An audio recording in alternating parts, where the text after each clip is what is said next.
We are live. Hey. I'm just noticing like a cool thing in the description of this. The way it shows like the later clips link in the description of the video is really cool. Or the live stream, I should say. Oh, yeah?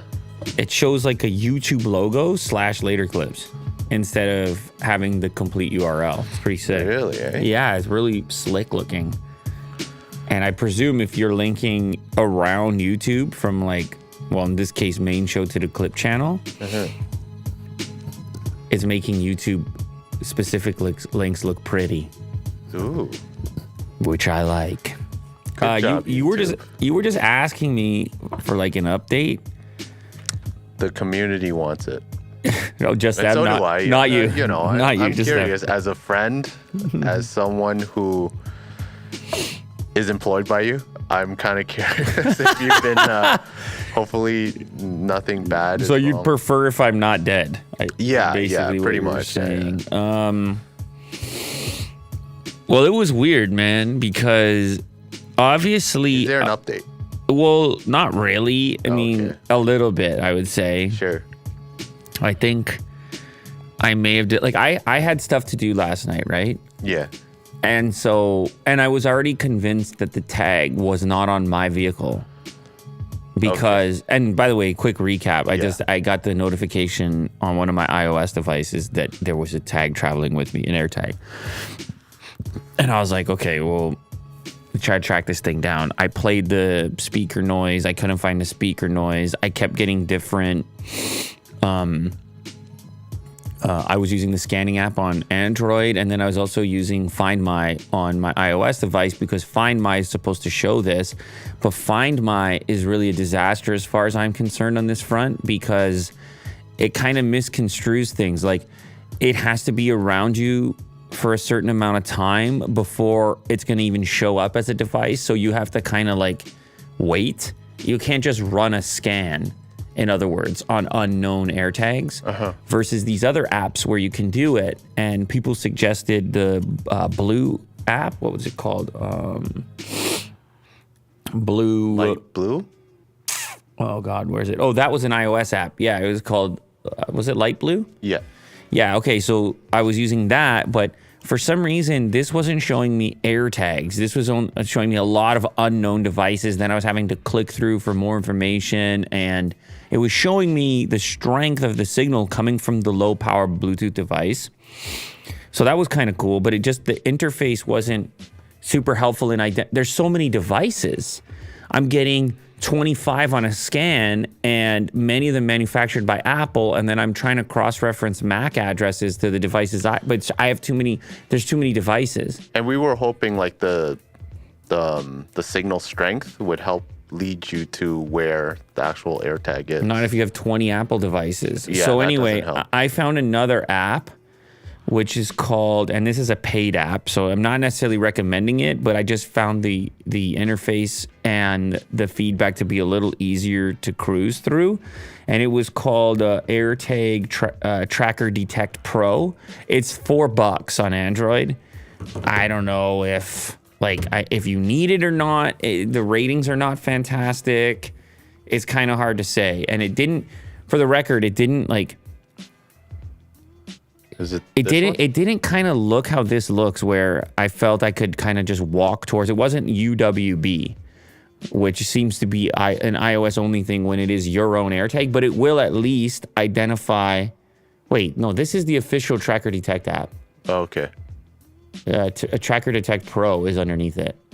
Oh, this one? Yeah, that other one's by Apple. Oh, okay. Okay, so that's the default one that you get that Apple put out reluctantly. They're like, okay, I don't know if it's reluctantly, but they realized there was an issue and they published an iOS app, or sorry, an Android app, instead of just having people find out on iOS if they're being tracked. So anyways, this third party made this Tracker Detect Pro, which is quite a bit different than the official app from Apple. You can play an AirTag sound, you can run a scan at any time, and it will show you an actual readout in meters or feet Okay. of how close proximity in AirTag happens to be. Now, I was kind of freaking out because I discovered I honestly didn't have time. I was out of the house, I was still doing stuff, I still have life obligations, so I didn't have time, like after work, to really investigate. So it was late at night and everyone was sleeping, and I'm like, all right, I'm gonna go full detective mode now. Okay, yeah. But it's also a snowstorm, it was weird, and it was kind of an odd time to be into detective mode. Yeah. And also I was like gassed, man. I was exhausted. I was like, oh, can I really get to the bottom of this right now? By the time everybody went to bed. So I'm getting this really close AirTag show up in this app. And I'm like, what the God's name is this here? In your house? Inside. Okay. And I'm like, I'm checking coat pockets. I'm like, damn, this thing is 1 meter away from me. Like, this, Just looking around you, just like in circles. kind of. No, I'm telling you, I'm in the closet. I'm checking coat pockets. I'm checking pants that, like I'm just anywhere that I feel like a pocket could have had something in it. Mm-hmm. I'm emptying stuff out. I'm checking backpacks. I'm checking, all the stuff you would check, right? Mm-hmm.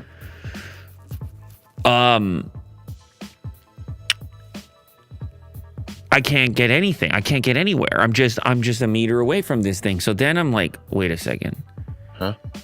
Now, by the way, I should mention at this point, this is not the only AirTag, but this is the one I'm most terrified about showing up on this scan. Okay. I have a total of 5 AirTags now showing up on this scan.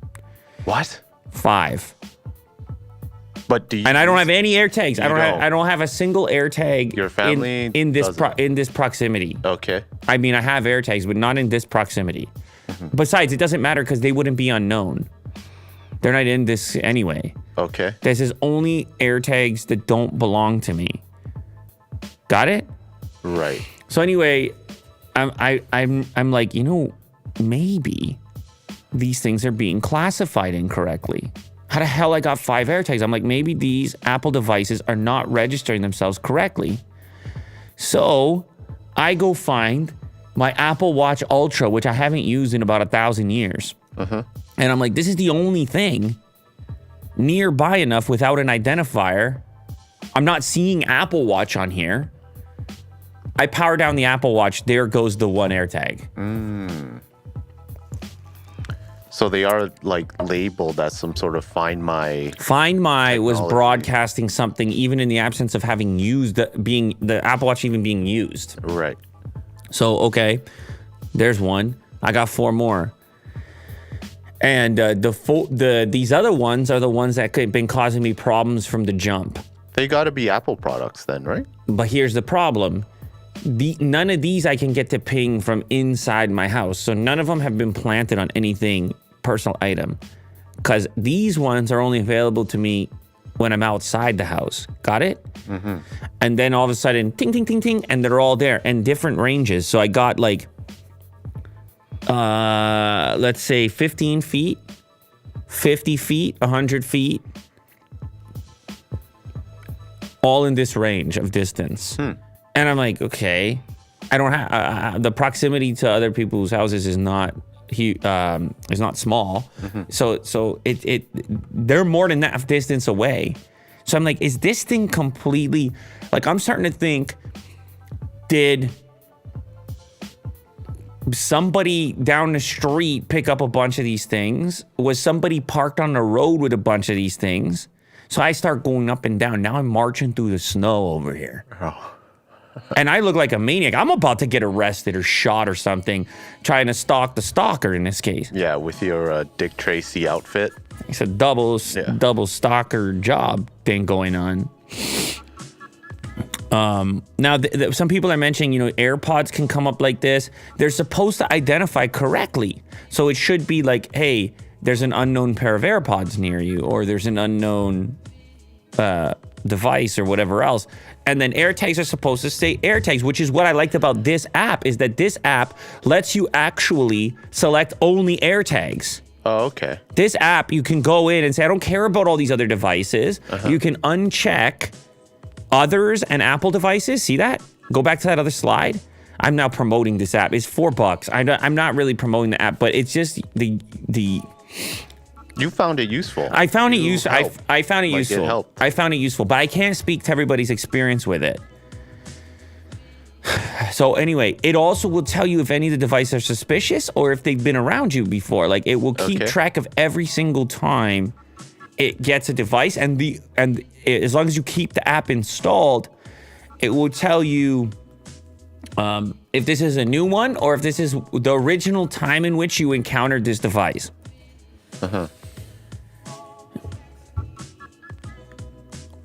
Am I to the bottom of it? Absolutely not. So you couldn't find the other 4 devices? I have 4 now AirTags, which I can ping. And they're outside your house? Well, I can ping them from there. I can find them from there using this scanner at those ranges of distances. And I can march around, and I'm like a guy playing hot and cold. I'm like a hotter, you're getting, it's getting warm, you're getting hot, it's warmer. You're in someone's bathroom. Colder, exactly. All of a sudden, I'm knocking on the window. I'm really hot right now, but yeah. I don't think without UWB, I think that this low power Bluetooth is wonky as far as those distances are concerned and those projections or those transmit powers and so on. And I really want UWB. So I really want the third party device, which is just going to ding, ding, ding, ding, ding right up to it. The same way that is if I owned the tracker myself, I'd be able to find it. Now, I realize some type of security risk with that. But if I got a tracker that has now been with me or close enough to me for over 48 hours, I can't get to peace of mind closing the eyes. So something like this it's bringing you straight to it. Hopefully. Well, that's the idea, right? Yeah. And it's not just AirTags, but it's all tracking devices. That's the goal. I mean, I could use one of these things like ASAP, basically. They said 2 weeks. So we'll find 2 out. weeks. That's too late. 2 weeks. I'm dead in 2 weeks. You understand? Yeah. Oh, boy. Identify BLE tags and devices by manufacturer. All-day BLE tag detection in your pocket. I just really, really don't like Apple's implementation of this. I'm just going to straight up say that. I'm not a fan of it. It makes it feel so mysterious.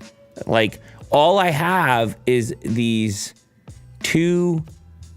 I mean, they're basically glorified screenshots at this point. They're not interactive, and it's just like, this happened at this time and that happened at that time. And then if I open up Find My, where with all of this is supposed to happen, I don't see any of it anymore. I see nothing. But if I open up a third-party app, I can still see these 4 tags. Huh. Do you see what I'm saying here? But within that Android app, you can't like sound like the audio. No. You can't beep it. No. Right. But the Android Find My by Apple, you can beep it. Oh, okay. But I can't hear any beeps anyway. Right. And it doesn't show me distance. It just goes ping, ping, ping. It doesn't show me distance on it. At least this shows. Oh no, that one looks like it can play a sound too. It doesn't matter because I haven't heard sound since Right. since this whole thing started. Yeah, this is very I feel like someone is tracking you because they disabled the sound. Well, no, unless I'm right and the thing is behind a wall somewhere on another person's house and it's coming through a window or something, and I'm just beeping the hell out of their place. The thing is, they haven't these 4 units that I've been able to discover haven't budged the proximity from where I scan. If I scan in the same location, proximity remains the same. Still there. Okay. So that's why I was thinking car at first, right? I was like, okay, I'm concerned that there might be car involvement because I'm standing near them. But then I'm like, let me get even closer. Let me go to the other side of the car. And it wasn't having a drastic impact. However, if I walked around a little, like change my location greatly, then like I would walk, let's say 20 feet. And then all of a sudden the AirTag is 4 feet closer. Do you see what I'm saying? But I walked 20 feet. Like I can't, it's just not possible to get its exact location without UWB. Which is why they built it in the first place on their own products. Yeah. Because they knew damn well what good is the AirTag if you know the rough proximity. You need to know exactly where it is. And that's essentially what happens with your other devices on Find My. Yeah. If it's your own device, it will take you right to it. If it's somebody else's device, you just know roughly that it's been on you now for 48 hours or near enough to you for 48 hours. Now, I'm honestly at a point where I'm like, am I knocking on doors here? Probably. Maybe. Dude, I feel like this is like a problem that many people might have. Like, what if you're stuck in an apartment? Tight quarters. And then your neighbor has a AirTag or something. And your phone's just pinging off. The AirTag is only supposed to alert you of nefariousness if the AirTag is no longer with the owner. You feel me? If the AirTag is with the owner and the owner's iOS device, this is why we never get pinged by Kovu's AirTag on the dog in the studio because Mo's here. Yeah. If Mo were to leave the dog in the studio and just take his phone, be gone for a week, we'd be getting pinged like crazy unknown AirTag. So my best guess is that, and again, I'm going on the optimistic side right now, is that it's actually traveling with somebody nearby or it's stationary with somebody nearby. And when my problem occurs when they go away from that tag. but that tag is being picked up by my devices. Right. Now, for me to get to the bottom of that, I have to look at when Find My is pinging me, and if that coincides with any like neighbor exiting their premises. Like this is bananas for me to be able to distinguish if that's what's going on. Yeah, and it's also just an awkward situation talking to your neighbors about AirTags. Like somebody said, what if it tags on a neighbor's cat or dog? Like that is another thought I had. Yeah. But why would? But then it's too many tags. Yeah. It's too many tags. Listen, man, I don't. It's gonna be something that's ongoing for sure, and I know other people have experienced stuff like this, and I wonder about the way tags are identifying themselves versus other devices, and I know that some apps know the difference between an AirTag and the classifier for it. Others just list it as unknown. Other apps that are for detection. But of course, you're definitely going to want to know the difference because an AirTag is what, $20? Mm-hmm. And the chance that a person is going to take a hit on like any other device to track you is unlikely. Yeah. So you really want to know immediately the difference between AirTags and then whatever your neighborhood's and your household's other iOS devices are. Mm-hmm. Go ahead. Someone in the chat said it might be a bug. Greg said, I had 5+ since launch. No issue till this week. But my tag beeped at me, the owner. Second alerted my colleagues, who I see daily in the office. Is it a bug? Maybe. Maybe they're testing out some stuff. Yeah. I don't know. I was able to identify all types of other Bluetooth, right? Like I was able to go through and say, okay, I know which device that is. I know which device that is. I know which device that is. And distinguish from there that the tags are the tags. The tags are legit. But I don't know what else is worthwhile tagging. It's not something, let's say, okay, let's just do this in reverse. It's not something inside the place. It's not a vehicle, from what I can tell. So what the hell else is worth tagging? Mm-hmm. Yeah. You see what I mean? But the proximity thing is mess you up. It'll mess you up because all of a sudden you're just marching around like, oh, I'm 9 meters away. Right. Let me try to find where's 8 meters away. And I know it's bull crap, all of it, because I go in one direction and I got 4 feet closer. I keep going in that direction. Now I'm 4 feet further away. It's There's some goofy stuff going on. It is not precision. It's not accurate. Maybe what the guy's going to give me is precision. The dedicated device. Yeah. Blue Sleuth. Hopefully we'll try it out. But don't worry, I put those sentry modes and stuff on. So like I was also monitoring that. And I mean, I'm paying attention. That's for damn sure. But this is not... It's not fully fleshed out. It's not a comforting thing. And my whole impression of the product is altered. Right? As it would be for anybody who had this type of encounter. Mm-hmm. And it was the same thing my wife said to me. She's like, it seems like all you need is one experience like this to think that the drawbacks outweigh the benefits. Yeah. It just takes one bad experience. One bad experience is highlighted so much more greatly. I mean, maybe if you lost your dog and found your dog, that would be on the positive end of the spectrum. You'd be like, wow, that's an amazing tag, which it is. But I think it happens more often than not, for the most part. We just need better tools to be able to like isolate it and actually find it. That's the key. We need. Mm-hmm.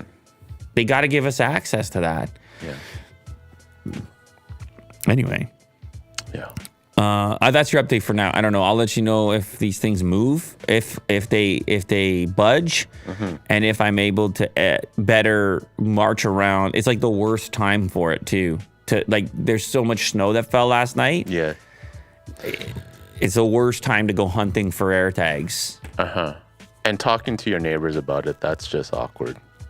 It's like, can I just beep real quick and see if I can hear it? Oh my God. Can you imagine? Yeah.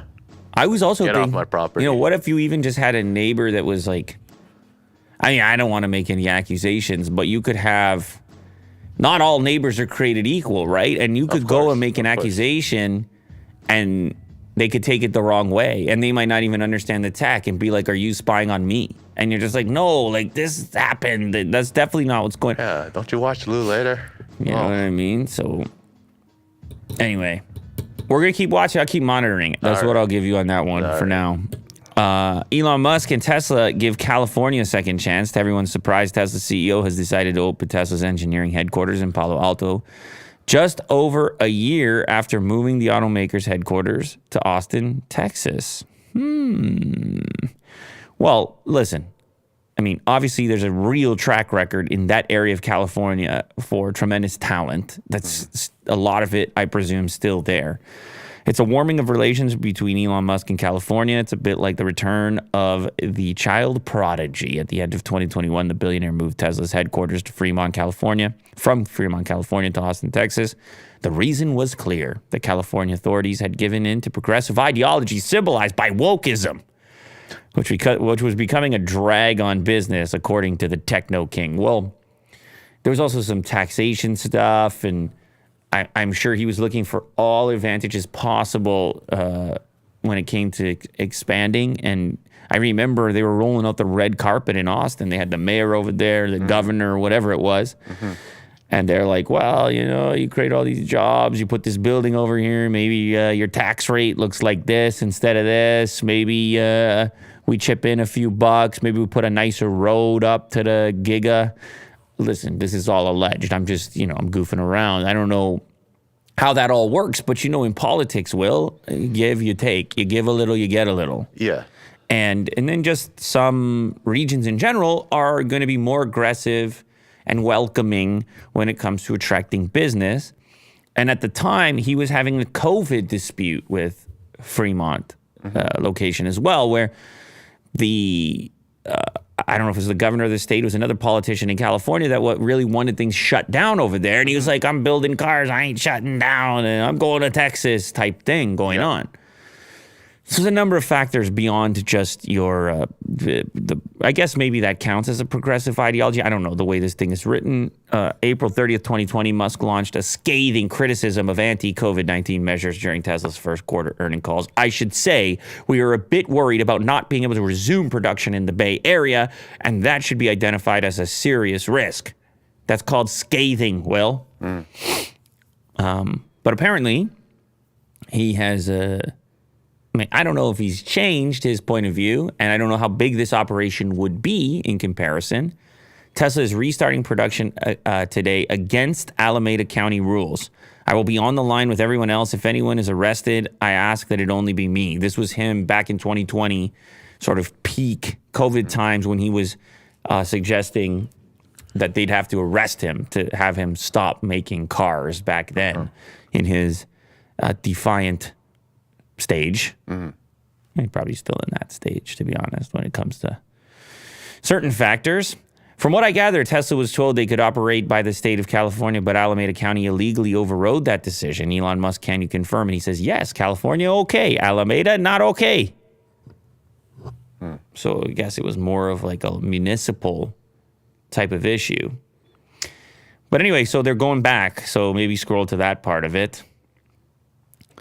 Tesla bets on California again. We're excited to announce that Tesla's global engineering headquarters will be right here. The former headquarters of Hewlett-Packard, Musk said, alongside Democratic California Governor Gavin Newsom, in an event taking place in Palo Alto, Feb 22, streamed on Tesla's Twitter account, shaking hands. What do you think Newsom did? Huh? A little massage or what? He got a free Tesla and a massage from Elon. No, it's the other way around. He had to get him back. Oh, okay, yeah. He had to do something for Elon. Okay. Elon didn't need help with that. So is Elon going to be working from Fremont?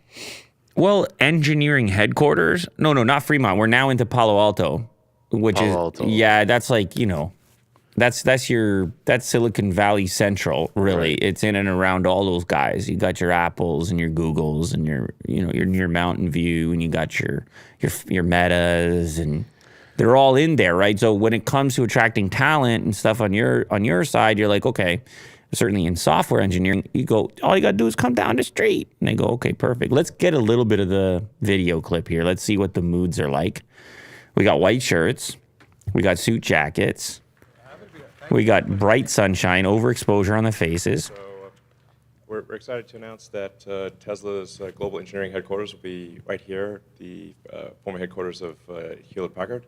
And this is, I think, a poetic transition from the company that founded Silicon Valley to Tesla. And we're very excited to make this our global engineering headquarters in California. So. Applaud, everybody. Applaud, everybody.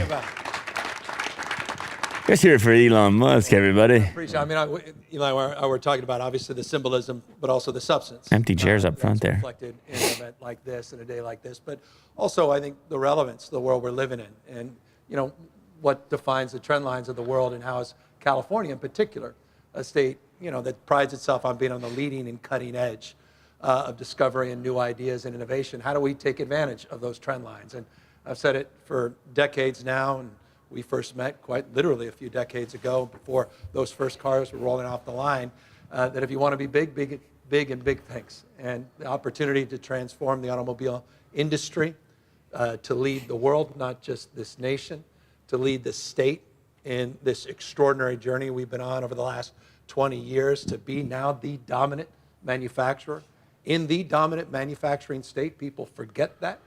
California is the largest manufacturing state in the United States, now the 4th largest economy in the world. Eat your heart out, Germany.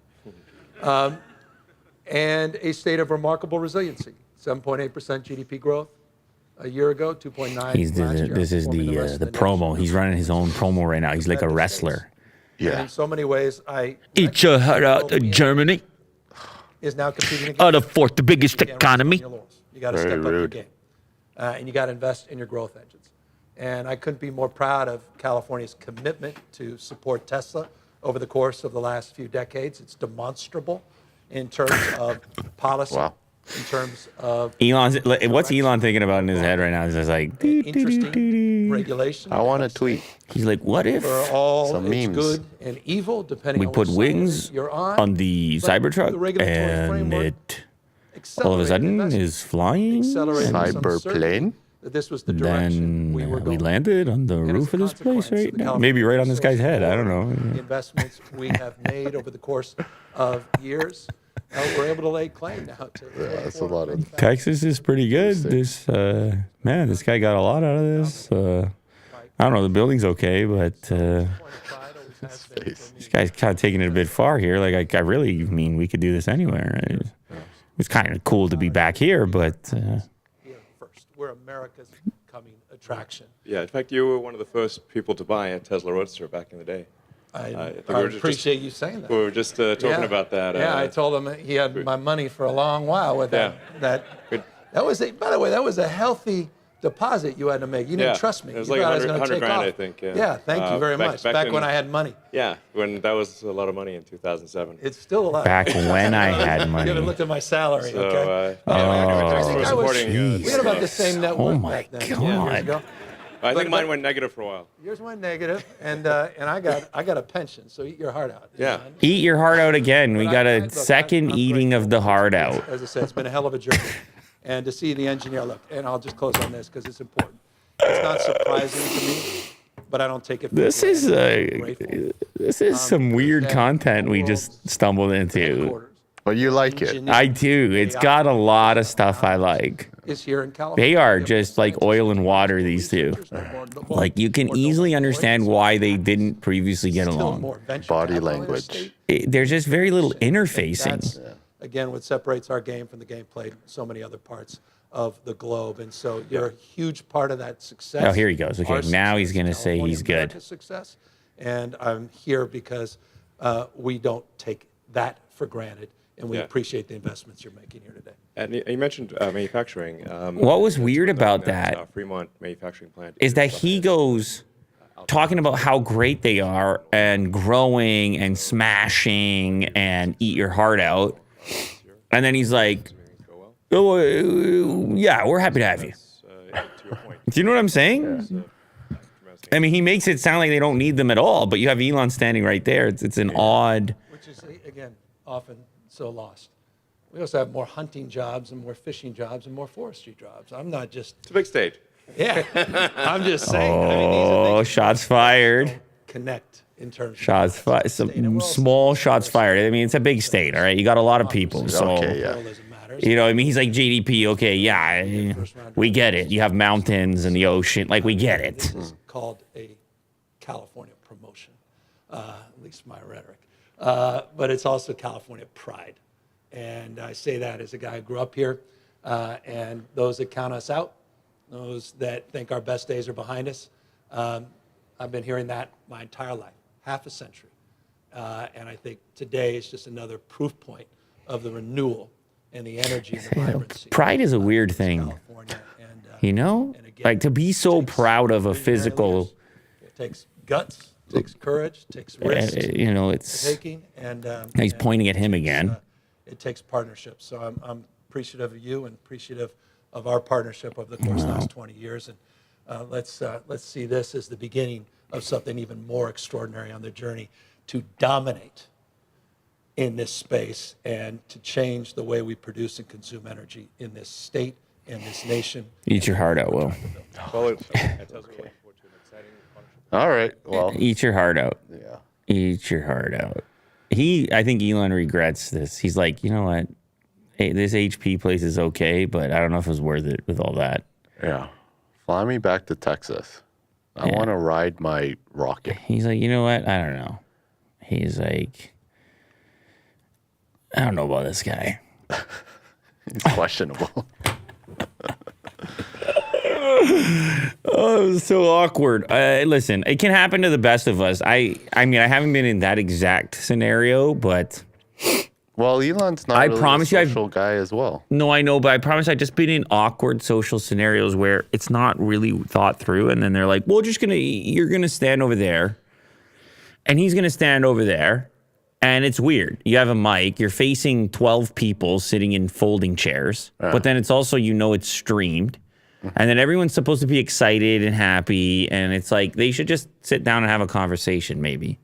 Like, I don't know. There's got to be, because it just ends up feeling that way. And Yeah. really the way it feels is like Newsom there just cutting a promo for Yeah. how sick California is. You know what I mean? And I'm not sure that that's really the point here. Like, we didn't find out anything about this HQ that they're going to have. Yeah, maybe a tour. would Well, be we just kind didn't of find out anything. cool. Like, how many people are you going to have there? What exactly are they going to be working on? Why is it beneficial for them to be located there, proximity-wise? I don't know. It's just, yeah. We didn't really get too much info there, Yeah. but whatever. Congrats. Yeah, I guess they keep it moving, right? There must be positive incentives. There must be positive incentives. How about Twitter possibly going open source? Musk suggests he could open up Twitter's source code next week. Going open source might be the best thing to happen to Twitter. Not only will it help Twitter brush off allegations of being lenient on certain ideology, it will also help Elon Musk deal with allegations of him tweaking Twitter's algorithm to favor his profile and tweets. Well, listen. He had been nagging on this idea of a better reflection of impressions relative to your follower count. And he's done all types of tweaks that people are not necessarily completely sold on, like the way that mentions show up and the fact that replies are held in such high regard. Like, the replies of people you follow seem to be have tremendous velocity at this point as well, if it's a hot reply. And it's like, I don't know, because a lot of people's feeds ended up becoming Elon because he just happens to be one of these most followed and most active guys. Should that be the way the platform runs? Maybe. There's an argument for it. Does it require special tweaking? It might require less special tweaking than you think if they are able to just kind of twist some sort of velocity marker, and you have the most there's a word I'm looking for here. Impressionable tweet. No. What is Viral it? What is it tweet? when you have something that Rocket fuel? Producing a lot. Propulsion? No. UFOs. Somebody tell me in the chat. There's a very specific word, and my brain is not finding it right now. And now somebody will be screaming at the camera. Yeah. It's like if it's. I think it's also if you have like a lot of offspring. Too many choices of words. Not influence. Oh God, I might not leave this. I might not be able to leave this. Okay, we're gonna stop the show. No, I might not completely. be able. I might not be able to leave this. Wow, really? Nobody can help me here? I'll get there. Thrust. I'll get there, but I'm gonna continue. No. It's like a large number. When you produce a lot, like the capacity, the prolific. There we go. Boom, prolific. Okay, this is why Benjamin prolific. God, prolific. Benjamin. Now people are just saying prolific. Yeah, say it. Yeah. Because it's not about the fact that he has so many followers. It's he's so freaking active. He's so active. There's a lot of people with a lot of followers. They don't say anything for 6 months. Yeah. You know, how often? And then it's like some weird promo tweet that's not even really engaging with anything. Which is a lot of Twitter sometimes. It's like not really conversational as it used to be. And he comes in like an old-fashioned Twitter user with his prolific tweet style and conversational style and having a lot of followers. And it's like, who's really on that scale? I don't feel like Katy Perry or Justin Bieber or Selena Gomez is like tweeting like he is or memeing like he is. Yeah, his replies are often way more than the original tweet. Prolific. Yeah. He's a prolific tweeter, and it's important. If they open it up, we can all look and say, well, that's why those tweaks are particularly beneficial to him, but could also be beneficial for other users that find themselves in a similar category. But what does that end up doing? Well, it obviously tweaks things so that you're going to be seeing more popular people more frequently. Mm-hmm. And I don't know if that's what you want out of this program, out of this website. You may want to see more of something different, like smaller accounts that are more closely related to you. Like that's one thing I think YouTube's algorithm does a good job of. It used to have a tremendous popularity bias. It still does. It's still there. If something is tremendously popular, it will be suggested to you, but it'll also suggest something to you with like 800 views. I'm sure you've had this happen to you. Mm-hmm. Yeah. And I love those. And sometimes you find something magic in there. Yeah. And Twitter, it seems less so. So you open it up, we all take a look. I guess then we decide if we like those tweaks or don't like those tweaks and how they're influencing the way that the platform is looking. But do you also think like other companies will make third-party apps again since it's opened up? I don't think they'll change that. I don't think because it's open that they'll have to engage with that. They have their own API rules that are, I would assume, right? The open source paradigm promotes open. Yeah, I mean, it does typically promote that, but I don't necessarily think it means in this case they would change policy. Yeah, I don't think they would necessarily change their policy. In this case, I think it would just be to expose their decision making. Sure. So that people couldn't or wouldn't make claims against them that aren't supported within the code. Mm-hmm. That's my guess, at least. Mm-hmm. Tesla Model 3 refresh spotted with new wheels. They always, just put that blanket over the front there, like you don't know what it is. Yeah. Like, I wonder if that's the new Tesla Model 3. Yeah. Like, yep, easy, make it easier to spot. What do you think about these wheels? You've got a Model 3. I don't mind them. I do like them. Yeah, they're pretty cool. They added more spokes, or they're just oriented like in a different way. Yeah, it has a rotation and a concave kind of thing going on. Yeah, you can see how they are like. That's the center portion with the lugs on it is embedded a little deeper in there. You got a little ramp action going on. Late last year, we started hearing rumors Tesla's working on a Model 3 refresh for the second half of 2023. Wow, that's really soon. Codenamed Highland, for a few years now, Tesla has been integrating its large casting technology into Model Y, with single large casting parts replacing dozens of parts in the electric SUV. This new technology has enabled Tesla to greatly improve manufacturing efficiency. That's like the big Hot Wheels style thing. Now, this one is Highland, Project Highland. And in order to make this adjustment, they would obviously have to temporarily slow down production in order to integrate their new systems with this new assembly. It's got heavy camo on the front end and rear end, but the shape still looks roughly the same. The wheels are obviously different. Yeah, probably still 18-inch, I would assume. Looks like it. My question is just what they're covering up. Could be a change in sensors, cameras, things like that, because the shape looks pretty much the same. And what would you need to be hiding up there as you look at some of that? Maybe it just doesn't have like a bumper. Maybe they're just playing with like an open. When you look at these spy shots, do you envision a Model 3 that looks very much different than the current one? No. It just might have different badging, different branding, and different sensors. That's what I would guess is being hidden here. Right. But I don't know. I guess it could technically be a facelift. You could change the headlights. They're covered. The taillights are less covered, and they look pretty much identical. So, but you're the Model 3 guy, Will. I think it looks Can the you same. spot anything different here?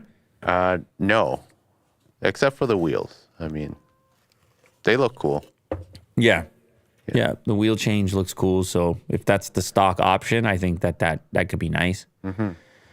Ford study shows heated interior panels could save EV range. It's more efficient than relying on HVAC. Okay, I was having a conversation about this last night.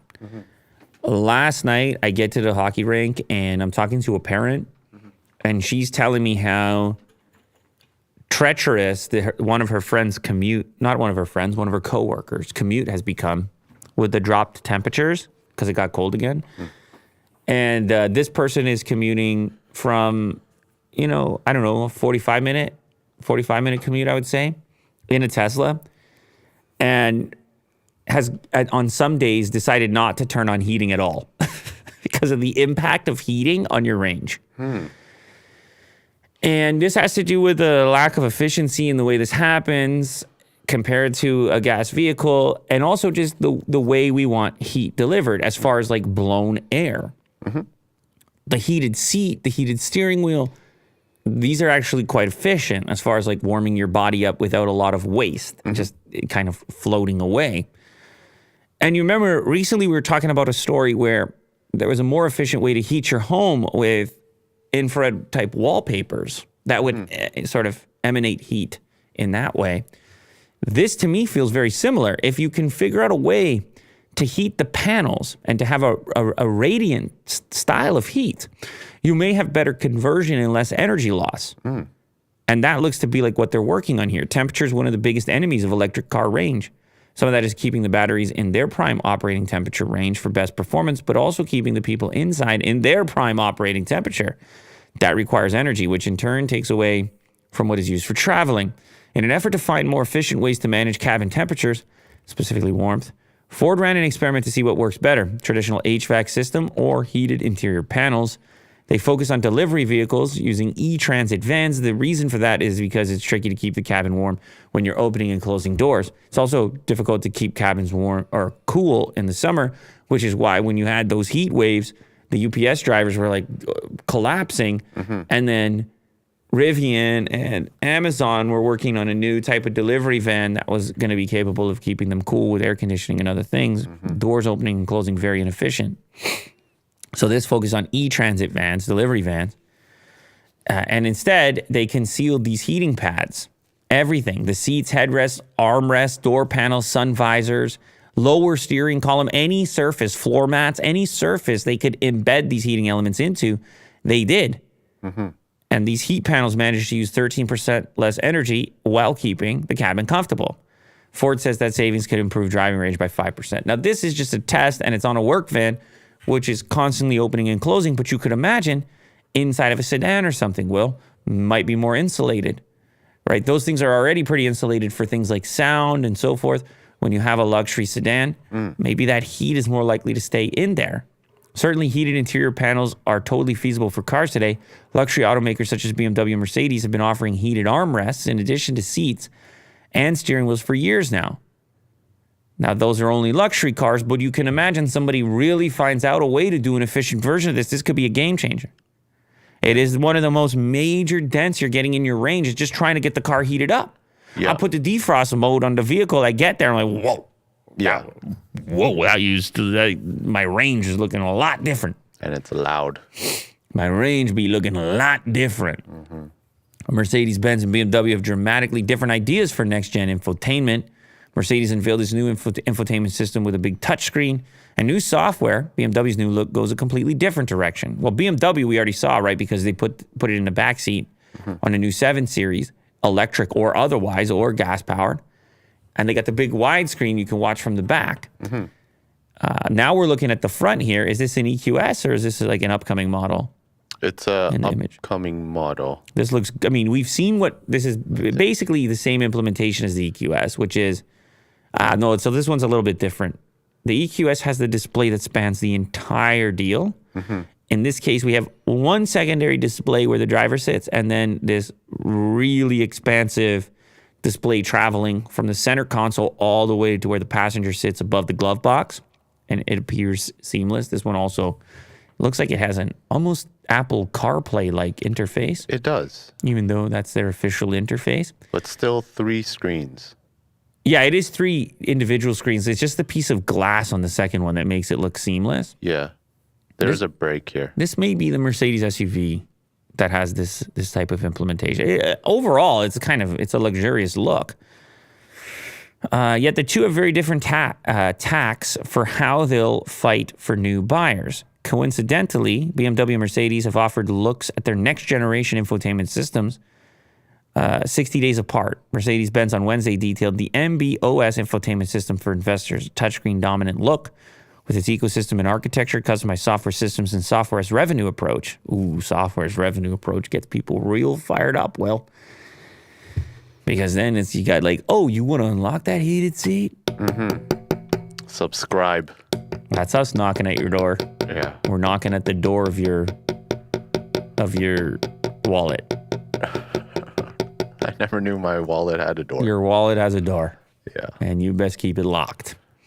It's very slick. It is. I remember the EQS here, and it was just futuristic. Yeah, it's totally different than what Tesla does. So Tesla's just like, okay, you have a computer monitor in your car. That's really what's going on. It even pops up, and they're just like, that's the easiest way.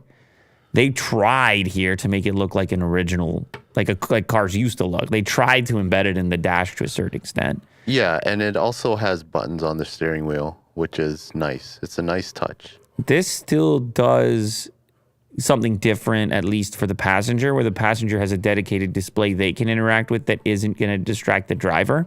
I think you saw, were they playing YouTube or a game in that other image? This one. Is that YouTube or Angry Birds? That looks like Angry Birds. So the passenger's playing Angry Birds, maybe, or watching Angry Birds, and the driver isn't really distracted because of all the shapes and curves that you're able to apply. Yeah. To keep one display sort of primarily for the passenger rather than the driver. Now, what is the BMW equivalent they showed off? That's the one above there, I guess. That's going to be this image, which is it's kind of projecting a lot of what's going on onto the windshield. And then the touch-based interface is actually in the center console section. So the windshield itself, almost like augmented reality, becomes the display section. But this looks kind of more futuristic, like further in the future to me. Yeah. And everything looks like fabric as well. Yeah. Touch points. Yeah, they listen. I'm sure they'll have their own benefits and drawbacks. For me, the BMW version they showed off looks to be. I mean, people might start thinking about efficiency, Will. People might start thinking, hey, how much power are all these different things using, and how can we diminish the energy consumption in order to get better range, since everything goes electric and all that. Apple's non-invasive blood glucose technology for future Apple Watch reaches proof of concept stage. Well, this would be enormous. if they could pull this off. No more pinpricks. This would just, I know there are devices that do this. I see them advertised where you just scan your arm over here and you have something that's kind of embedded. You have something that stays there, if I recall correctly, to avoid the pricks. I don't know how they'll be able to do it. In the watch, Apple has made notable progress on non-invasive blood glucose monitoring tech. According to a new report from Bloomberg's Mark Gurman, planned as a future Apple Watch feature, Apple wants to use the function to allow diabetics and others to test their blood glucose levels without needing to prick the skin for blood testing. Oh my God. They would sell so many of these things on that premise alone. Yeah. To test blood glucose levels, Apple's developing a silicon photonics chip that uses optical absorption spectroscopy to shine light from a laser under the skin to determine the concentration of glucose in the body. The technology is in a proof of concept stage that is viable but needs to be condensed to a size that can fit into a wearable. At the current time, the prototype device is sized similarly to an iPhone and can be attached to a person's arm. That is smaller than a previous version that was big enough that it required an entire tabletop. So they're shrinking it. They want to get it to a watch size. This is a potential for an enormous customer base, obviously. TSMC has developed the main chip powering the prototype, but Apple previously worked with Rockley Photonics to create sensors and chips for glucose monitoring. Rockley in 2021 unveiled a digital sensor system that it said could monitor body temperature, blood pressure, glucose trends, hydration, alcohol, lactate, and more. Honestly, it might sound weird to you, and I don't have diabetes, but this type of wearable is way more interesting to me than just like, I want to do a Fitness workout. app. Yeah, this is like real biomarkers and feedback and preemptive predictions of potential problems. Like when they started talking about ECGs and SpO2, that kind of got me going. And then this goes to another level. If I'm checking about alcohol concentration, hydration level, When you're lactating. blood pressure, these are all things that are extremely annoying, if even possible to track. To have that passively exist on your wrist is enormous. Now, as mentioned, the current tech is way too big to wear. Can they do it? How quickly can they do it? Miniaturize it remains to be seen. What is the battery consumption associated with it? A lot of questions remain. But if Apple could crack that, now you got some next level wearable. It seems hard to go. It's hard to not have, because all this set of sensors could be a game changer for a lot of people. And the same size as an Apple Watch. Very impressive. You need to know when you're lactating. I definitely need to know. Google wants returning staff to share desks with a partner to maximize office space, but they've got to agree on tidiness expectations.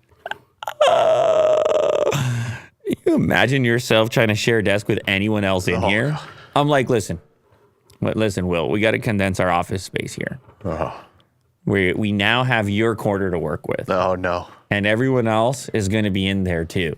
Yeah. You're going to have to shift over to the left. Wait, everyone? It's not just a partner? No. We're taking it to the next level because we're the friendliest and tidiest, right? Okay. I guess so. Maximize office space. I don't know. Did they eliminate a bunch of office space? Because it seems like they have a lot. Googlers are being asked to share their desk with a partner in a bid to maximize space efficiency at some of the tech giants' largest offices. Other big tech firms are battling to get people to come back to the office, and Amazon CEO Andy Jassy facing down a petition of thousands of workers unhappy at the prospect. Google appears to be embracing a hybrid and rotating work model. In an internal document seen by CNBC, Google has asked staff to alternate the days they come in, Mondays and Wednesdays or Tuesdays and Thursdays, in order for one desk to be shared between multiple people. Members of staff are invited to come into the office on unassigned days, but they will be asked to sit in an overflow drop-in space. So they're like, okay, fine, you guys all want to work from home. Well, we can't have these enormous leases on these buildings. So you're going to have to go back to work, but also work right beside your... It seems to me that basically what they're saying is actually you would rotate days. So your desk would be used by you on Mondays and Wednesdays, and it would be used by Mo on Thursdays and Fridays. Right. Yeah. Tuesdays and Thursdays. Nobody works on Fridays, Will. Not if you work for Google. Gotcha. What So a you're just fright. renting like a desk, essentially. It's not yours permanently. Now you can obviously understand where you could have tension there. You come in and all of a sudden Moe's dirty fork is on your desk, and you're like, there's gum "Hey, on my seat. hey, man." I'm not suggesting that that's what would happen. I'm just painting a picture here, Mo. Take it easy. I mean, it could be Will's dirty fork. Who knows? Could be his yellow mug that sits there for however long. You never know. The memo adds that these changes will affect staff in Google Cloud's 5 biggest locations in the United States: Kirkland, Washington, New York City, San Francisco, Seattle, and Sunnyvale, California. The motive behind the move is clear: real estate efficiency. That's the reason for the switch. They're like, okay, yeah, go ahead, work from home. We'll have less real estate, save a bunch of cash. You guys are productive, right? You're still doing stuff, right? Just come in every other day or twice a week instead, and we'll have a smaller space. Maybe we should implement this. Well, what do you say? We should move to a shoebox? No? Okay. Will doesn't agree. What about, what could we work with? Half this space? What do you say? Real estate efficiency, Will. Where will all our cars go? You're screaming at me, Will. You're screaming and yelling. I have a lot of cars here. Anyways. You're a tidy guy. I think people would want to share with you. Yeah, we'll see. Leave a lot of gum under the seat. That's sabotage, Will. You just leave a bunch of AirTags. Yeah. You're like, take that. PlayStation 5 has been slammed for deceiving message on the box. I thought this was kind of funny. This is interesting. I mean, this is probably one of those things that most people didn't even notice, I'm guessing. Yeah. This year, the PlayStation 5 will turn 3 years old. Happy birthday. But it doesn't support a feature that's advertised right on the front of the box, even 3 years later. The very start of the year, though, Sony Interactive CEO Jim Ryan announced that from now on, everyone who wants a PS5 should have a much easier time finding one at retailers globally. I actually saw a sign. I don't remember where I was. I might have been in a mall or something. They had PS5s. Okay, I don't yeah, remember- we checked Amazon too. There's I PS5. don't remember where I was. Rejoice. However, on Reddit, some PS5 owners are feeling frustrated that after all this time, 8K gaming still isn't an option, despite the fact that there's an 8K sticker right on front of the packaging. It's funny because who has an 8K TV? I mean, it's not really a sticker. It's it's right on the package, Yeah. like printed on there. A label. Where's my 8K gaming PlayStation? One user question, along with a picture on the box. It's literally just bullshit marketing because technically HDMI 2.1 connection can do 8K. Yeah. 8K capable just because of the HDMI connection. Another user summed up the situation best. The PS5 doesn't support 8K output. The sticker on the box is kind of deceiving. The console supports 8K internal rendering resolution, but not output via HDMI 2.1. But the sticker isn't that specific, they wrote. In an FAQ in the PlayStation blog, states that after a future system software update, the console will be able to output resolutions up to 8K when content is available with supported software. We still need 8K content. Yeah. Bro. Like you would need an 8K game. You would probably see like an 8K video prior to an 8K game, and you would need a software update. Go ahead, Will. And you need a display that would support that too. I don't think there's a lot of them out there. Will, that's an understatement. There's almost no 8K displays out there. I mean, they cost a boatload. So yeah, this is a little funny thing here that I saw. But it is true. Like it. I wonder what the cheapest. 8K. I wonder what the cheapest 8K display is in the world. Cheapest 8K display. Oh, you're looking. I'm looking. Dell's Ultra Sharp, maybe 32-inch monitor. It's not cheap. This one? This does 8K? Dell does have an 8K monitor. No, that's not it. No, definitely. Apparently, LG released a sub $1,000 8K display. What? More and more 8K displays. Is already by far the cheapest 8K display available anywhere in the world at that discount. I guess LG had a cheap one. The Nano 956NA.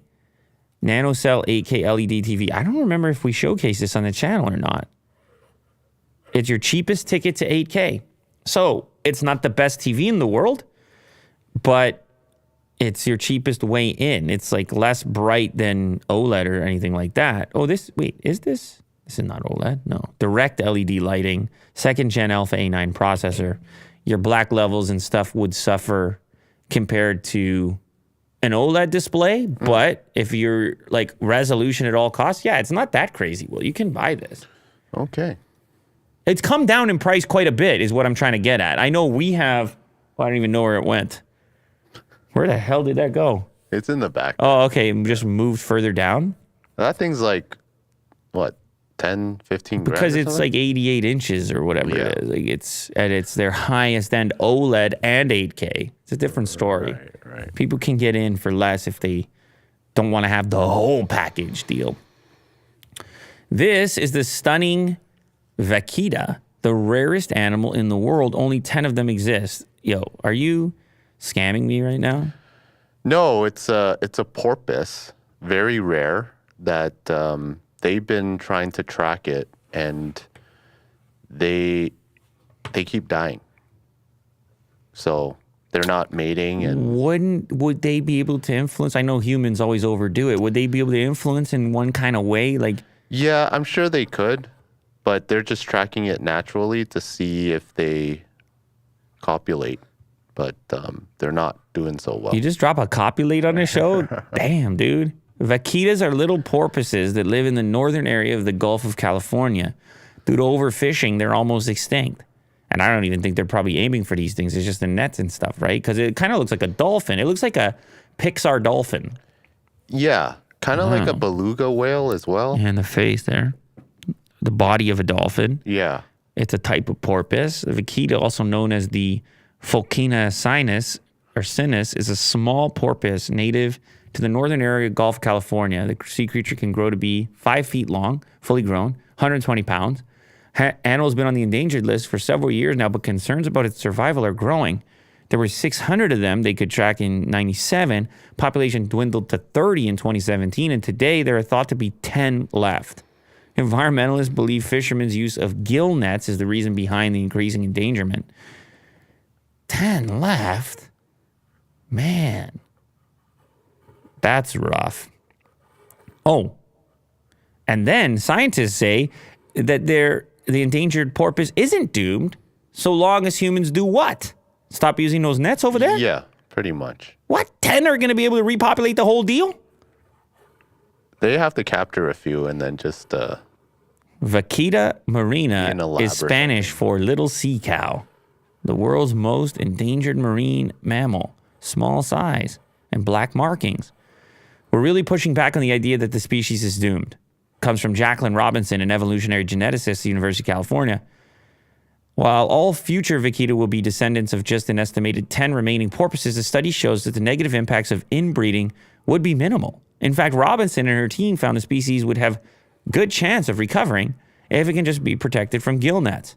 Walls of netting submerged underwater. Okay. She's like, no, we got good genetic code. It's a bunch of 10 randoms. They're not even related. yeah, but there's so many gill nets apparently. They can relaunch. I don't know. Honestly, I don't know enough about conservation to say, like, is it worthwhile to kind of, is there a way to protect these ones? Or will you just ruin them if you interfere? Let's, you know what? Wherever they are, just get rid of these gill nets temporarily. Let them go. Let them do what they do. Let them copulate, as Will says. In Mexico, fishermen use gill nets to collect an endangered fish species called totoaba. On the black market, totoaba can fetch up to 50 G's. It's a delicacy in China. 50 G's for the... Can I see what a totoaba looks like? So they're screwing this guy up because they're going for this other even more endangered guy. Yeah. That looks like a regular fish. Are you pissed or what, Will? Yeah. It's not Are you pissed? 50 G's for one of those guys? any kind of extinction of an animal is The large payoff attracts fishermen. Like, these dudes are driven by the demand. These dudes, these fishermen, you know, the type of town they live in, type of lifestyle they have. If someone says, hey, there's a $50,000 fish out there, they're going to do whatever it takes. You can't be buying this $50,000 fish. That's the problem. That's some goofy. What do they think about it? Well, let's go deeper. Okay. Let's go deeper, because you're pissed. This totoaba, what's so good about it? Why are they going to spend 50 G's for it? The bladder. They want the bladder? What's going on with the bladder? What's it supposed to cure? Come on. Okay, hold on. Come on, let's go. Let's go. Let's go. We're going, then let's go. Not the vaquita. Let's just find out why you need that. Delicacy in Chinese cuisine. Let's go. No, click on the wiki. We're going deep, okay? We're going to get to the bottom of it. The totoaba is a 2-meter fish, can be 220 pounds in weight. Big boy. The largest species in the drum family. It can live up to 15 years. Sexual maturity is not reached till 6 to 7 years old. And this fish spawns only twice a year. Population growth is slow, with a minimum population doubling time of 4.5 to 15 years. So it's slow. Okay. Reproduction is slow, which is the key why it would be vulnerable. You understand? Because it takes too long to make more. A threat to totoaba is human poaching. The swim bladder is a valuable commodity. It is considered a delicacy in Chinese cuisine. The meat is sought after for making soups. It can fetch high prices. 200 bladders sold for $3.6 million. Oh my goodness. As it is erroneously believed by many Chinese to be a treatment for fertility, circulatory skin problems, swim bladder. Smuggled to Hong Kong, illegal import screenings are lax. From there, they're sometimes forwarded to Chinese mainland. The trade once focused on the Chinese bahaba, but its population is already depleted, so they shifted to totoaba. And the illegal totoaba fishery threatens the vaquita because of the type of nets you use, targets them as well, which is what we just talked about, that there's only 10 left. So you got to shut this one down. They got to patrol this region and go, leave the bladders alone, all right? It's not going to fix your fertility. Just leave Neither is the rhino horn. Just leave the bladder over there. Yeah. Let's not worry Leave it alone. Let's not worry about the bladders. And if you don't have the 3.6 million for the bladders, then the fishermen aren't going to jump out there. So the demand goes down, and they're like, oh, who cares? It's just another fish. Leave it alone. Yeah. No fertility over there. Let them copulate. Can we do that? Let the fish copulate. You understand? They don't copulate. What are you talking about? The porpoise would. This guy's not copulating. Yeah. This guy over here got the eggs. He's fertilizing. Oh, okay. I should be clear on this. Gotcha. Fish, mammal, porpoise. Let's get it straight. The dolphins definitely copulate. Yeah. Bizarre sight over Sydney stuns onlookers. But what is it? Is it disturbing? It's unsettling. Is it unsettling, or is it Mysterious. ominous? Yeah. All of the above. Willie Doo's bucket of words. A dark, wispy mass floating above the water in Sydney this week had people perplexed. Let's shoot it down with a $400,000 missile. Yeah. Why don't we? An unusual sight in the sky above Sydney over the weekend has baffled the masses, with many questioning what on earth it could be. Can someone explain to me what this is? One observer wrote. The video shows what looks to be a dark mass floating midair. It looks like a villain in a movie. It looks like Venom or something. It's like, or some kind of Harry Potter spell. What's the game? Hogwart. Some sort of hogwart. Hogwart. Yeah, it looks like a hogwart to It's me. not plural. That's right. The city man who filmed the site suggested it looks like liquid metal and believed it wasn't a cloud. Well, this is actually what aliens look like. Actually, we had it all wrong. They're not balloons. They're floating. They're not. Yeah.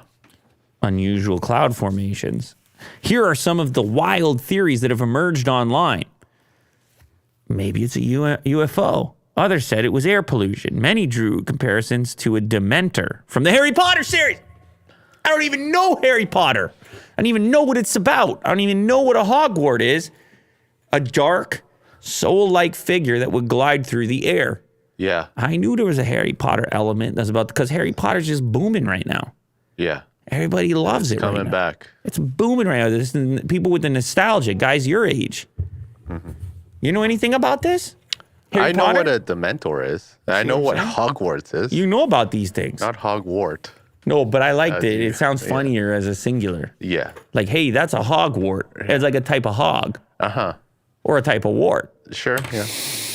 Most concluded that the mass was, in fact, a Scud cloud, which also, because we talked about missile, you know, there's a thing called a Scud missile. Okay. Appears at a low height above ground, usually detached and irregular. A low level moisture happens when there's a storm. It's basically a cloud, one said. Someone else said, I don't think it's a cloud. I just Googled Scud cloud, scrolled through countless images, and nothing looked like this. Another one agreed. Well, this is just the internet now. Arguing, as usual. Do you have a video of it? Let's watch for ourselves. Look at that. That looks kind of crazy, Just eh? hanging there. Ooh, it's creepy looking. Yeah. Yeah, I don't like it. It's definitely not a thing that I like. But I guess And it seems like it's close to the ground, too. the prevailing It's lower than the clouds. thinking here is that it is some type of cloud formation. And we just have to go with that, Will. I don't know. Oh, that's creepy. Unless I've you never have a- seen that before. Unless you have a better one for me. So what's it called? A Scud cloud? That's what they say. But people say they don't buy it. So you give me a Google image on a Scud cloud. Give me a Google image on a Scud cloud, and we'll do our own examination because we're detectives and we get to the bottom of it.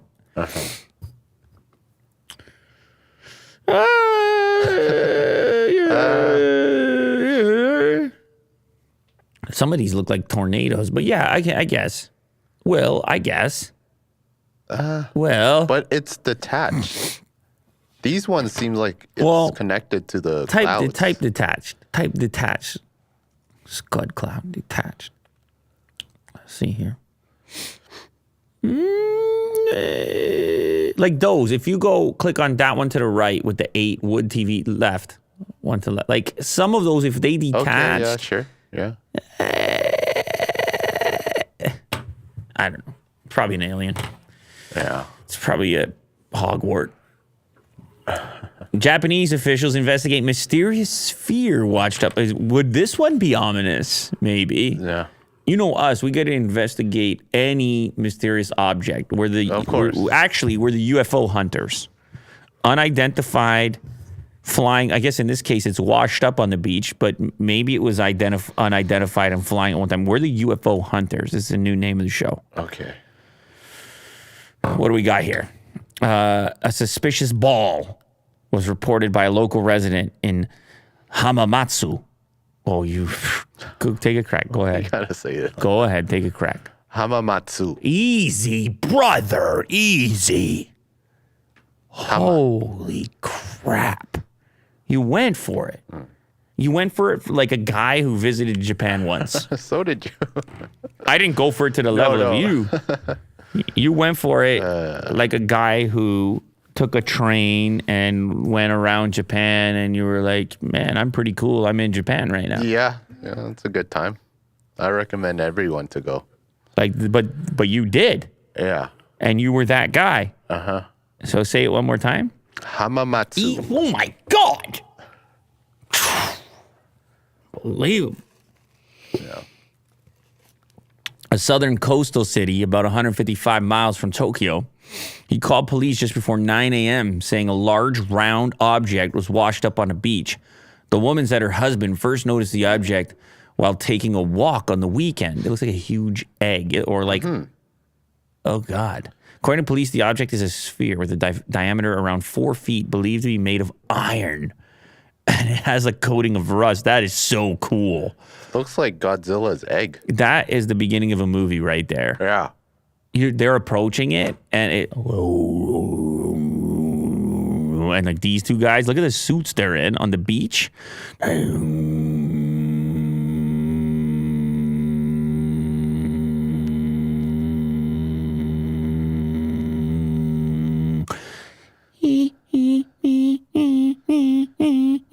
Zooming in on the eyes. Then the noise starts too loud and Too much Space Odyssey. Yeah. What do you think that is?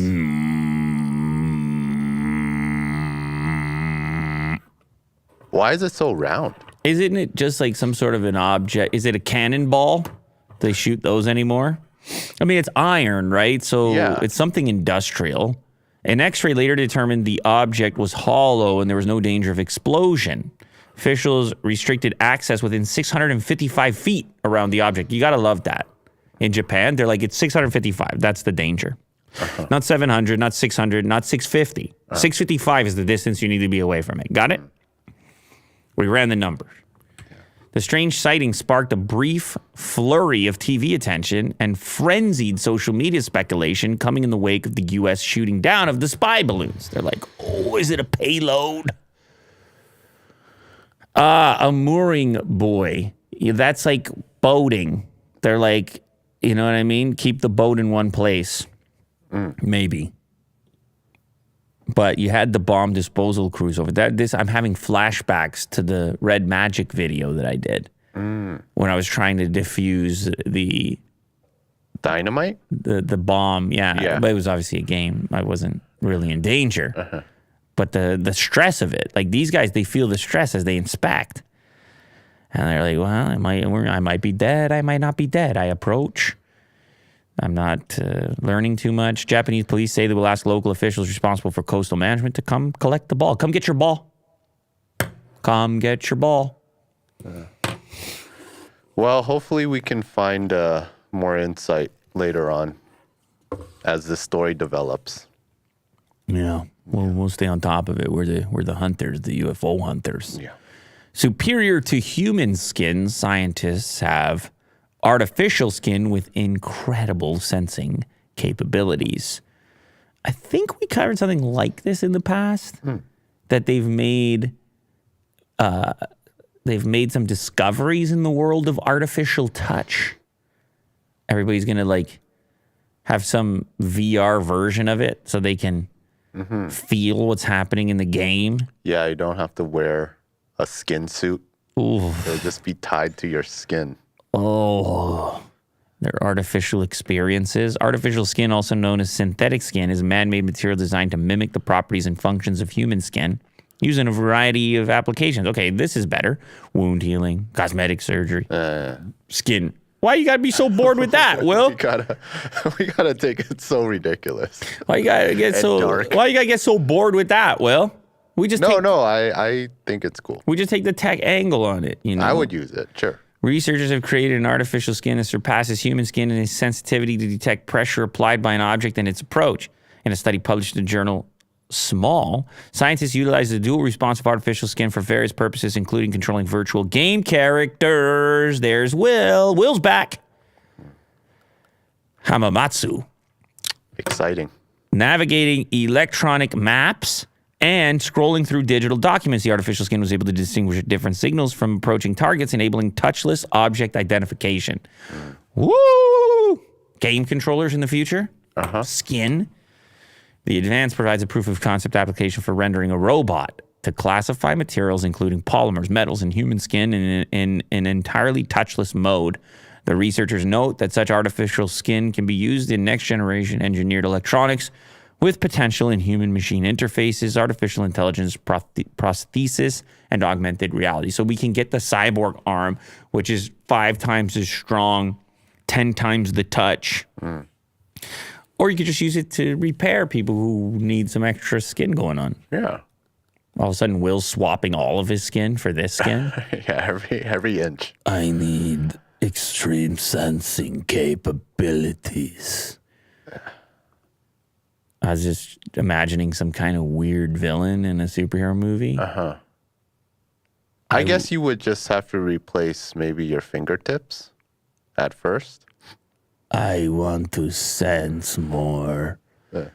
I will feel the humans. I can feel from distance. I feel your warmth. I'm kind of like Dune, maybe. Did you watch Dune? Yeah.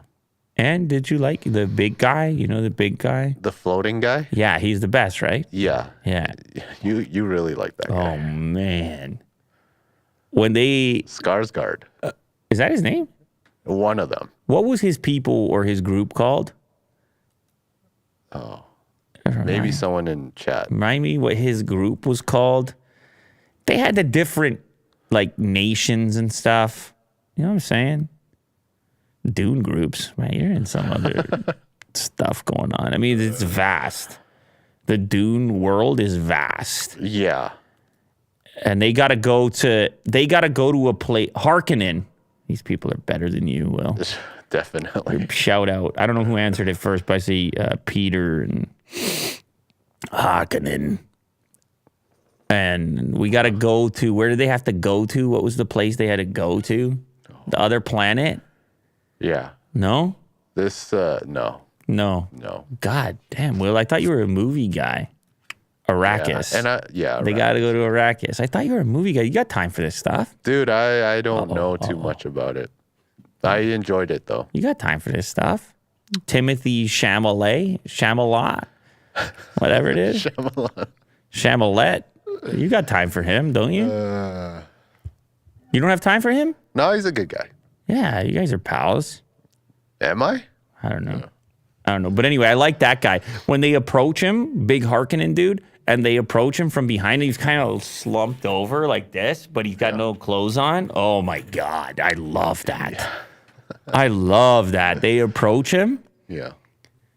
He's just like so heavy and so slumped and so annoyed that you're approaching him. I love that combination of things. He's got like a mob boss thing going on. Yeah. And he's so dominant, like it's painful how dominant he is. Yeah. He's like, and he's winning so bad, so hard that like continuing to win is annoying. You bring this to me. You know what I mean, Will? Yeah. In his black bath. Oh, I love the Black Bath. Yeah. I'm going to watch. I don't like anything, and I like Dune. You should watch it again. I don't like anything, and I like Dune. Yeah. So, you bring this to me. You know, he reminds me of kind of like Marlon Brando at towards the end. Like if Godfather was sci-fi times 100. Yeah. He's definitely the shot. You asked me for a favor at my daughter's wedding. No.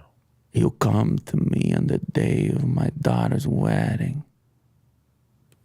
I thought you know about these things, Will. I enjoyed the movie. Let's just say that. Which one, Dune or Godfather? Both. I thought you knew about these things, Will. Yeah, I try. Got too much stuff in here. Up there? Yeah, I need to defrag. Yeah, get rid of some of that. You don't need all of it. Yeah. Just take a little piece out and share it with the world. Yeah. Get rid of it. Don't need you anymore. Popular Instagram photographer confesses that his work is AI generated. Oh, Will. This is another of my favorites. It wasn't me. It's ChatGPT. This is what he did. He actually did it, but on Instagram. It wasn't me. It was what? Stable Diffusion, or it was Midjourney, or one of those. More and more AI-generated images are flooding the internet. You might start thinking it's easy to tell what's real and what isn't. For instance, too many fingers or the appearance of random limbs is an obvious giveaway. That's Will's favorite giveaway. He goes, "Look at the hands." Oh my God, this guy's fired up over here. But the work of popular Instagram photographer Joe Avery drives home the point that the line between AI imagery and work created by actual photographers is becoming more and more blurred. Avery's admired portrait photography has recently unraveled, with the photographer's own admission of his work being entirely AI generated. His confession also brings up questions of when and how to disclose the use of AI in content creation. Oh my God. They're like, you got to let us know, man. You can't just go like 6 months saying you're photographing people, and then you're like, no, my bad. Sorry, guys. It was AI the whole time. He opened his portrait photography account on Instagram October 2022, and in just a few short months, his stunning black and white photographs amassed a following of 12,000 people. But what his followers, who wrote enthusiastic comments about how much his work inspired them, didn't realize is that Avery hadn't picked up a camera at all. All of his images were created using Midjourney and then retouched by him. In January, feeling conflicted about deceiving his followers, he came clean to the online publication Ars Technica. My Instagram account has blown up since October, more than I expected, because it is where I post AI-generated human finished portraits. Probably 95+% of the followers don't realize it's what I'm doing. I got to come clean. Wow, what a dilemma. You're like, they're loving what's going on. Does it matter where they're from? And then he's like, yeah, it matters where they're from. These look amazing. These are so good. Yeah. This one kind of looks like Arnold here. Why is nobody? I mean, I'm seeing the AI now in the eyes, but why is nobody? This guy. Why is nobody ugly? This guy looks like a Giga Chad. Can I get an ugly AI generated person? No, Is it no. even possible? Why are they all so good? Look, they all look like an Apple ad or whatever. Nobody's ugly. I need more ugly. You can keep scrolling, Will, but I'm not seeing ugly. You tell me when you see ugly, because they're not ugly. There's another Giga Chad. They're not ugly, Will. Yeah. Yeah. They're all giga. I want ugly AI. I'm gonna need to see it he reposted the 1 Giga Chad. Yeah, these two. Maybe this guy too. I just need more ugly. That's the thing. Are you hovering there? Are you hovering? Are you hovering? Because that man is not ugly. He's not? No, if you call that man ugly, I don't think you've seen ugly. Okay. He's old, but he's not ugly. All right. Yeah. It just keeps going. Wow. Well, you can understand why this stuff would be potent on Instagram. You're just scrolling through. Like, Well, this one's definitely like they're looking right very at you. mid-journey. They're looking right at you. Let's see how. Okay, Stable diffusion or something. little people. Emily stands at the bus stop Oh my watching the God. leaves swirl around her feet. The leaves are a mix of red, orange, yellow, and brown. A kaleidoscope of autumn color. She's wearing a cozy orange sweater and her favorite pair of jeans. And despite the chill in the air, she's feeling happy and excited. The bus pulls up and she climbs on board, taking a seat near the window. As the bus winds its way through the countryside, Emily can't help but admire the beauty of the changing landscape. Everywhere she looks, there are trees adorned with vibrant leaves and the smell of wood smoke in the air. When the bus reaches her stop, Emily hops off and makes her way to the park. It's her favorite place in the fall, and she loves walking through the crunchy leaves and admiring the beauty of the season. She takes her time, savoring the moment, and as she reaches the top of the hill, she pauses to take it all in. The sun is setting, casting a warm orange glow across the land. Emily stands there mesmerized by the beauty of the moment, feeling a deep sense of contentment. As the sky darkens and the stars begin to twinkle, she takes a deep breath and smiles. Fall is her favorite time of year, and she knows that this moment will stay with her forever. Well, if all I got to do is read that and know the guy's using Midjourney, like that sounds like Midjourney. I'm not saying it sounds like ChatGPT. It sounds like AI. It sounds like if I was using Midjourney, that's what my description would sound like. Mm-hmm. But there are really convincing ones. I mean, this one looks really real. Right? But it doesn't, I don't think it, this is only going to Let me get. see the hands. Show me the hands. But listen, Whoa, look at this guy. the old guys look amazing because Yeah, they it's look so even good better. at wrinkles. Yeah. So good at wrinkles. Oh, yeah, there might be a weird thing over here. The eyes being dim, not lit correctly. Yeah, this looks like a sharp point. That is, and then under the other eye, it looks like it's too blurred.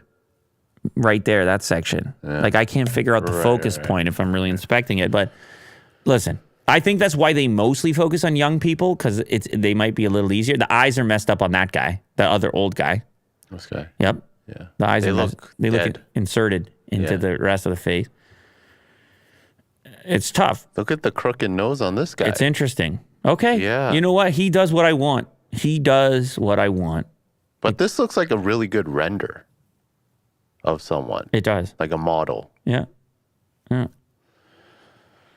Anyway, this is increasingly going to be the case where people are going to be skeptical now of all the images they see. And maybe that's a good thing. Maybe now it's going to basically call out all the Photoshops and AIs and then we'll know what to look for. And we're all going to become trained. And the downside of that is we're going to trust nothing. Yeah. And this guy feels bad, but what about all the other people that still continues to push this like AI agenda of like other people, like the audience claiming that's real? And they're making money out of it. Yeah. The artist or I don't know if people got offended at my ugly terminology. I meant real. I meant ugly is the the accurate. I mean, maybe that's not fair because you could argue that that isn't ugly, actually, like the human in the truest. But I was just suggesting that there's a bias, an AI bias towards a particular look, which is less real and more surreal or more specific, certainly youthful in many cases. And you have to start to wonder about those preferences and start to wonder about that presentation. I mean, we talked about the jawline getting pinched on Jennifer Aniston via Photoshop and then detected. And there's a clip you can watch for yourself. Like, what was it? 90%? No, 50%. Yeah. Of photos showing signs of a very particular Photoshop tool being used to change the shape of a face. Change the shape to what? It would be some sort of ideal. So I use the word ugly, which is essentially against the ideal, which to me, well, I don't care what terminology you use to describe it, actually. But I turn off the beauty mode right away, and I don't have any interest in appearing any different than I am. So for the audio listeners, the Instagram is called Avery Season Art. Anyone who wants to check it out. Yeah, asymmetric faces, natural imperfections. Yeah, like I'm into this stuff. Yeah. I'm into it. All right, last one. Can you tell the difference between genuine and AI-generated art? All right, now this is my turn, Will. You got another game for me? Uh-huh. Good stuff. That's always fun. And we will see if I'm capable. So am I going to get one and then the next? How's it work? Yeah, it's going to be like 5 or 6 of these pictures, and then you have to choose. Okay, so was this photo taken by a human or generated by AI? This is my number one. I'm not going to look at this chat. You guys play along as well. Put your answers in the chat or in the comments. I am going to go with AI on this one. AI. You'll get the answers at the Okay, end. yep, next. So this is a painting. Painting, human or AI? I will go with human on this one. Okay. I don't know, brushstroke. Human or AI? I want AI on this one. No, I want human on this one. Okay. Oh, how dare you screw with me like this? This one I thought was easy. Really? Fingers? You love fingers. AI. Human or AI? Weird hand, weird cup on the left hand. AI. Okay. I love this picture or this painting. This is amazing. Look how weird that little dog is. Buttons, are the buttons slightly off? No, because it is buttoned there. It does have one button done. Right. I'm going to go human on this. Okay. It's risky. That's lit. That's a risky human. All right, hold on. Let's see here. I'll be happy if I got two I think wrong. it's sent to like me. What's that? View accuracy. Okay, here we go. AI. One for one? That's right. Okay, 1 for 1. Let's go. It was created by Night Cafe with the prompt Navajo woman with her hair in braids. Okay, we're 1 for 1. Ladies and gentlemen, we're 2 for 2. That was a human artist, correct. Jean-Simeon Chardin painted fruit, jug, and glass in the 1720s. Yeah, that looked like a human to me. Ooh, that was a late change for me. I went from AI to human, and I think I was skewed just by the theme. It's like, oh, that's very pink, and Yeah. you know what I mean? But that's a human as well. The artist is Kelly McKernan. Look at you. The finger one, yeah, we got it, obviously. This was a tricky one only because if you just go straight to their faces, you're like, oh, this looks like a ton of religious paintings that you've seen. Yeah. But then you look more closely and you're like, weird stuff is off. Like his halo, the baby's halo, obviously the fingers, the I hands. feel like the deformed face too. Look right here. at his shoulder, right? The cloak is like kind of weirdly smudged, and yeah, her neck, the rolls in her neck are like slightly off. Yeah. A few things. This one was easy, I think, because of the guy's face on the right. I like this image. If I had to pick an AI image that I like this image. I don't know. Okay. Old guys, white beards, weird hats. I can't really place the background. Very dreamlike. Yeah, like a Picasso or something. I don't know. I if I had to pick one of the AI ones, I would take this Or a Van Gogh. even with its imperfection. I will leave it how it is and go, well, that's how it. Yeah. That's what the AI put together. Last one. Hey. Is that the last one? Yeah. So I was perfect. Yeah. Damn, dude. By humans. Yeah. This one was also a little bit sketchy because it's kind of weird. It's kind of a weird image. You're like, what kind of dude is painting that? But I like this. This is Alice in Wonderland type of thing going on. That dog is really small. Yeah, the lower body, upper body, the foot. Like, I don't know. I also, this is maybe my favorite overall, even though it's by a human. Okay. This is probably my favorite, like checkerboard on the floor. Yeah. This thing is wonky, the one button, but then that jacket has so many buttons on it. That threw you off, eh? Well, it's just, like, it's a lot of buttons on a jacket, but I don't know what they were doing. Let's see when this was painted. Go to the 18th century American artist. It's Jonathan Bentham. How about that? Perfect on it. Yeah. Now, I don't know. You guys are probably going to say you went perfect also. I hope you did. This is the future, guys. We got to be able to detect. We got to put our detectors on. We got to stalk the stalkers. We got to know what's happening, you know? We got to have our lenses. We got to adjust our glasses, our frames, separate the real from the fake. That's the mission in 2023. Hopefully we can help every so often. And then we also appreciate when you help back, like when I can't find the word prolific. It's I needed that word, Will. You don't understand, man. I needed that word. I couldn't move on. And the community came to the rescue. And that's what I like. It's symbiotic. Sure. Thank you very much for that. Appreciate everybody who joined here today. Appreciate everybody who joins every single time, every single day. We're here. We're live. We're going to keep being live. See you tomorrow. Tomorrow's a Friday show, isn't it? Friday. And who knows? Maybe Mo's not too busy for us tomorrow because today he was like, all he did is give me a kick in the butt. Like I walked past, he's like, boom. I was like, that's violent. See you guys tomorrow. Later.